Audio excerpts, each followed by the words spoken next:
Donc, Monsieur le Président, une question qui concerne l'état du collège de Portich. Depuis plusieurs années, le proviseur et les associations de parents d'élèves ainsi que la commune ont alerté l'ex-CTC sur l'état préoccupant de vétusté du collège de Portich. Suite à une réunion in situ qui a eu lieu en février dernier, il a été constaté donc, que les locaux étaient très exigus pour le nombre d'élèves accueillis. D'importants désordres et entrées à la sécurité ont également été constatés par vos services. À la rentrée 2018, une problématique va voir le jour puisque le collège devra accueillir une soixantaine d'élèves supplémentaires et il est nécessaire d'étudier les conditions décentes d'accueil de ces enfants. Par notamment des travaux d'urgence pour la création de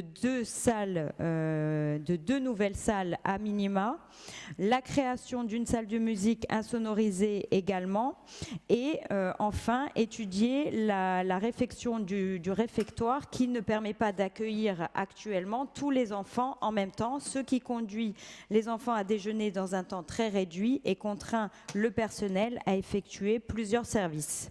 La réussite scolaire de nos enfants passe aussi par le fait d'étudier en toute sécurité et dans de bonnes conditions.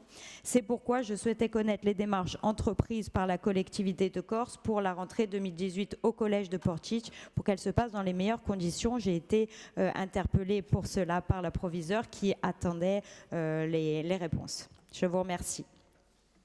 Donc la réponse par Josépha Jagomet au nom du Conseil exécutif. Madame la conseillère, vous le savez, le collège de Portich a été mis en service en 1986. Depuis sa création, il a vu ses effectifs croître régulièrement d'une capacité théorique de départ de 400 élèves. Ce collège a atteint un maximum de 468 élèves en 2013, puis une nouvelle décroissance, puis en 2017, une augmentation très importante a été constatée. À la rentrée 2018, sont donc prévues 2 sections supplémentaires, soit potentiellement une cinquantaine d'élèves, vous l'avez rappelé. La problématique du sureffectif est donc de nouveau devenue très aiguë.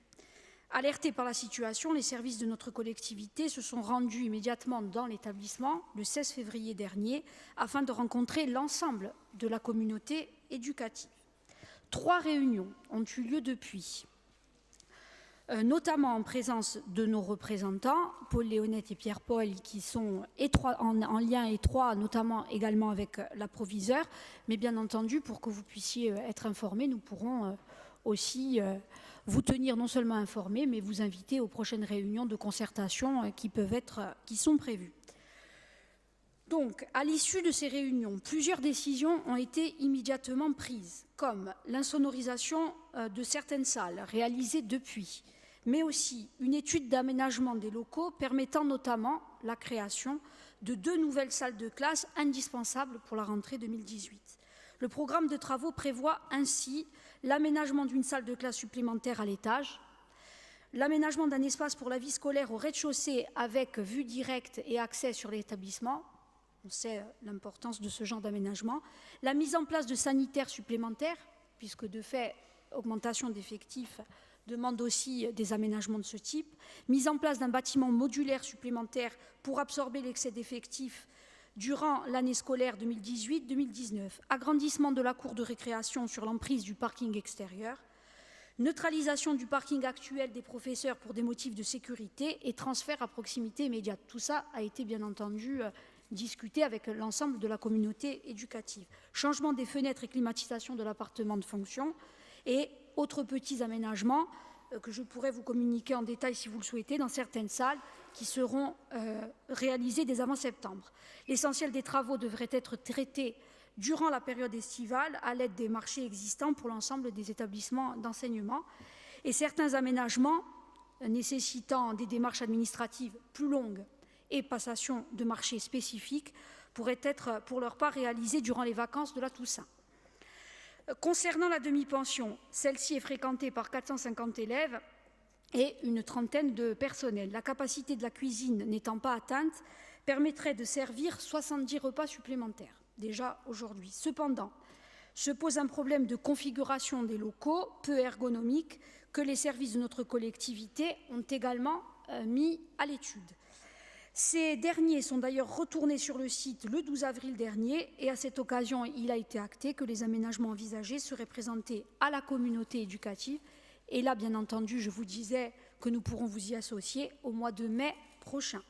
Concernant le recours à des bâtiments modulaires, il est utile de rappeler, vous le savez, mais pour l'ensemble des élus de cette Assemblée, que compte tenu de la situation du collège en zone inondable, toute extension est impossible sur le site. Ça, c'est déjà un fait aussi qu'il nous faut prendre en compte.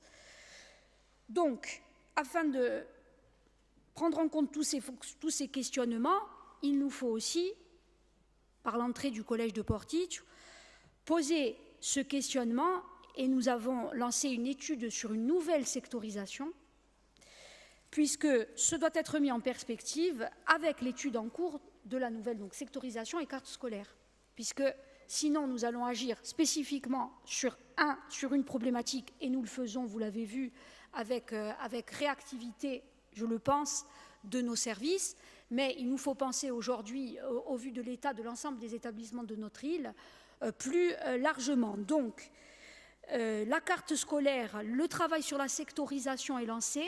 Le travail sur le Grand Ajaccio avec la prise en compte de l'ouverture prochaine du Stillette, de l'extension de Baléone, tout ça est mis en perspective. Et donc, à partir de là, nous vous présenterons bien entendu, puisque ça doit être soumis à votre Assemblée, les résultats de ce travail sur la sectorisation qui va reposer les enjeux sur le Grand Ajaccio, puisque c'est une nécessité pour nous si nous voulons nous inscrire dans des perspectives pour les années à venir. Et l'on sait que les évolutions démographiques, les changements, les mouvements démographiques, notamment en zone urbaine et périurbaine, nous obligent à être à l'anticipation sur ces questions. Et d'ailleurs, nous aurions déjà dû l'être depuis plusieurs années. Ça nous permettrait d'être aujourd'hui à l'ouverture, à l'aube de l'ouverture de certains établissements. Or, malheureusement, nous devons, nous, aujourd'hui, lancer le stade des questionnements, des études et des travaux à réaliser.